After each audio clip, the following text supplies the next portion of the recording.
what I will do is I will call you every single day at 9:45 a.m. Do not feel obligated to pick up. I don't mind if you don't. But when you're ready, know that I'm calling you. And for the next, I think it was 3 months, 8 months, something, he called every single day at 9:45 a.m. And for the first week, his friend didn't pick up at all.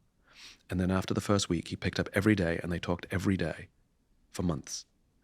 Like, think about the intentionality that somebody who loves and cares about you so much that they will call you every single day at 9:45 just so that you can see their name pop up in the caller ID to know that you're not alone. I mean, it brings me to tears just thinking about it. Like, how many of us are that good a friend? You know, I want friends like that. Here's a good question. Like, what's a friend? Like, what makes a good friend? Like, I don't even know if we have a definition of that.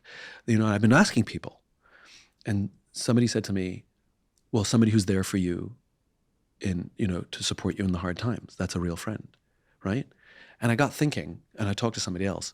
She has a friend who she calls Mr. Schadenfreude because he seems to love when things go wrong. So in hard times, he's always there. He's always there in hard times. He gives the shoulder to lean on. He's giving advice. But in good times, he's nowhere to be seen. And so what happens is it creates this horrible sort of codependent relationship that you want to keep the hard times because that wonderful human being is always there, so you never want to let go and you become codependent. And so you realize that there's something called a fair-weathered friend who's only there in the good times, but be equally cynical and suspicious of the foul-weathered friends who's only there in the hard times because somehow it makes them feel good about themselves, but they're not there for the good times. And so you realize what's the value of good time versus bad time. So yes, you and I have friends that in hard times we would call them. But I would bet money that you have even fewer friends that you want to text out of the blue and say, I won an award. Right? Think about that.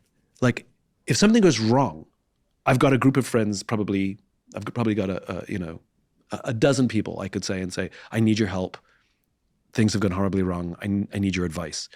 But if something amazing happens to me, that number probably shrinks down to 4. That I'm going to text out of the blue and go, something amazing happened today, and not feel like I'm bragging, not feel like I'm trying to overwhelm them or prove them that I'm better than them, but knowing that they will be so happy for me. And so I've started thinking that maybe a friend isn't just the person who's there for you in the hard times, but the person you can go to in the great times.